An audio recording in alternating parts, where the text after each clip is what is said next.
Lately I've been thinking about something simple, but actually affect almost everyone in this country. Every time fuel prices go up, people complain, drivers, students, even small shop owners.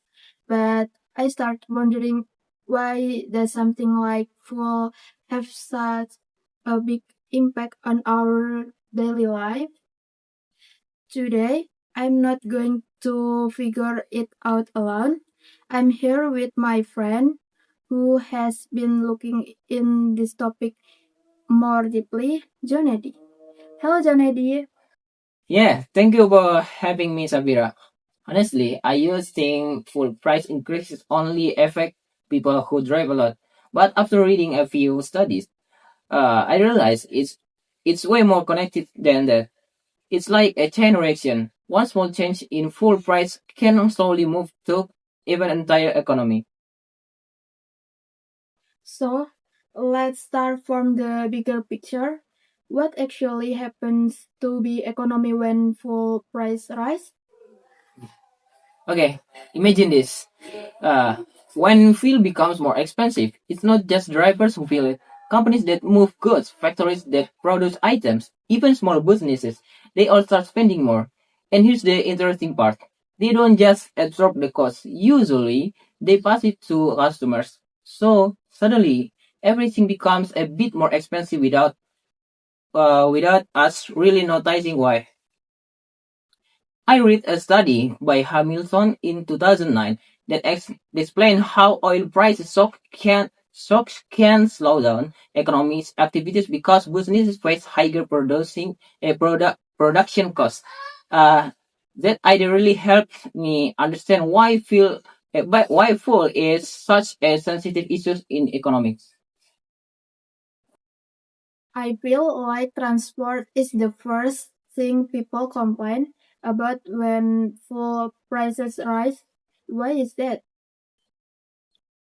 Because it's the most immediate impact we feel. You go to campus, go to work, uh, and go anywhere. Suddenly, your daily costs change. And not just personal transport delivery services. Online riders, public transport, everything adjusts. I found a report from IEA that basically said full prices volatility directly affect transportation costs and supply chains. That makes sense because transportation is the bridge between everything in the economy. People often say fuel prices can use inflation, but how does that actually happen? This part is actually easier to understand than it sounds. Food is everywhere in the background of our daily life. Even when we don't use it directly, the goods we depend on it. So when fuel price go up, transporting goods becomes more expensive, and slowly that affect food prices, daily goods, everything. I remember reading macroeconomic studies, including Blanchard's work. The energy prices are one of the main drivers of inflation because they affect almost all sectors. As students, sometimes we don't realize we are affected too, but actually, how big is the impact? I think students feel it quietly, not dramatically. It's, it's not like everything suddenly stops, but little by little, your daily budget becomes tighter. Transportation costs, food, small expenses. They slowly add up. And for students who travel far or rely on public transport, it, it becomes it becomes even more noticeable. Some research in energy economics shows that households with fixed budget are more vulnerable to full price increases, and studies and students fall into the category. So, beyond students and transport, What about society in general? This is where it becomes really wide. Small businesses, workers, farmers, they all get affected in different ways. When transport costs go up, product price go up. And for low income families, this creates real pressure. The World Bank has mentioned in several reports that full price increase can worsen economic pressure on vulnerable households is if not balanced with support policies. I think I understand is better now. It's not just about full right. Exactly, it's never just about food. It's about how one price connects to everything else in our in daily life. And maybe the real change is not avoiding full price increases, but making sure people can still handle the impact. Well, after listening to your explanation, I realized that full price are much more than just number at a gas station. They affect our daily life in ways we often don't notice. Exactly. I think that's the point important thing we can take away from today's discussion. Full price don't only influence transportation, but also the economy, inflation, and even the way students and families manage their daily expenses. Every every policy has its challenge, but with the right decision and support, the negative impacts can be reduced. I completely agree. Thank you so much for sharing your insight today. It was a really interesting discussion, and I hope everyone who listened learned something new. Thank you for inviting me. It was a pleasure to be here. And thank you to everyone for listening. We hope you enjoy today's discussion. See you on our next episode. Have a great day.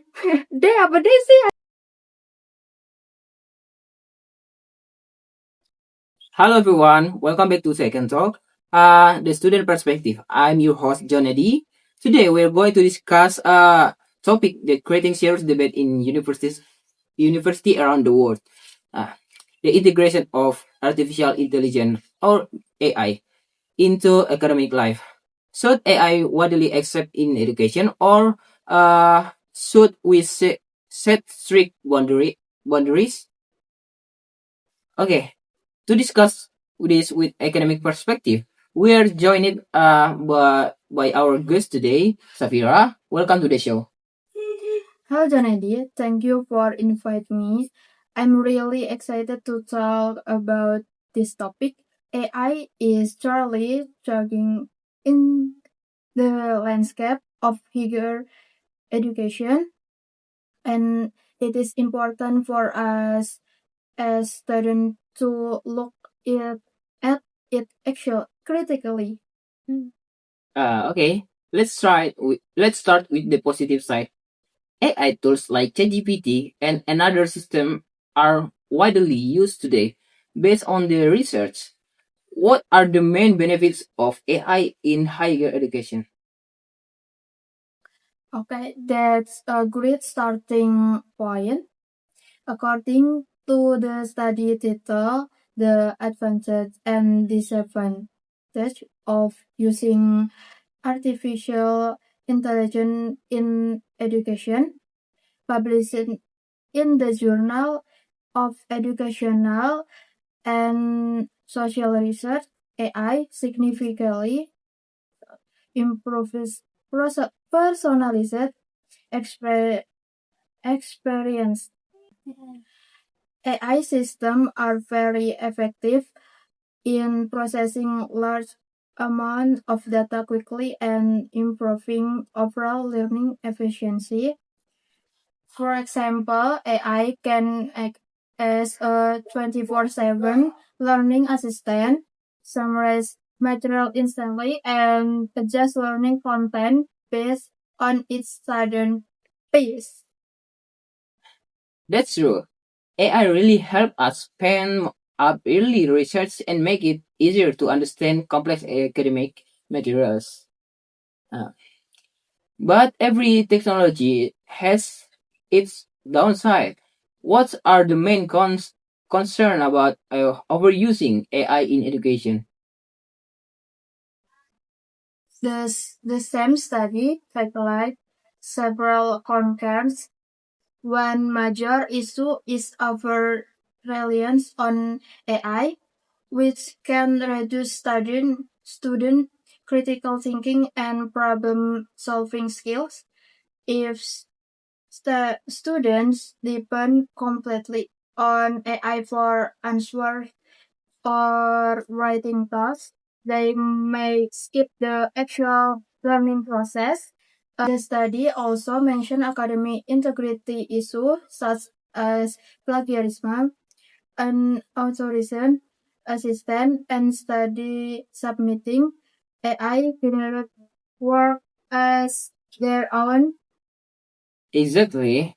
If machines do all the thinking, our mind don't get trained properly. It also affects fairness in academic assessment. Beyond academic, university life is also about interaction and collaboration. How does AI affect this aspect? The research shows an important limitation reduce human interaction in learning environment. While AI is efficient, it lacks empathy, emotional intelligence, and mentorship that only human can profit. It also raises concern about data privacy, algorithm bias, and how student data is collected and used by AI platform. So, after looking at both sides, it seems AI should not be completely banned. But it definitely needs ethical boundaries. What if your final conclusion for university student? The conclusion is balanced. We should treat AI as a support tool to enhance learning productivity, not as a replacement for human thinking or effort. Universities should establish clear ethical guidelines so students can use AI responsibly without losing academic integrity and or originality. That's a very powerful statement. Use AI to learn faster, but don't let AI think for you. Thank you, Savira, for sharing your valuable insights today. Thank you for having me. It was a great discussion. And to all listeners, thank you everyone. Bye. Bye.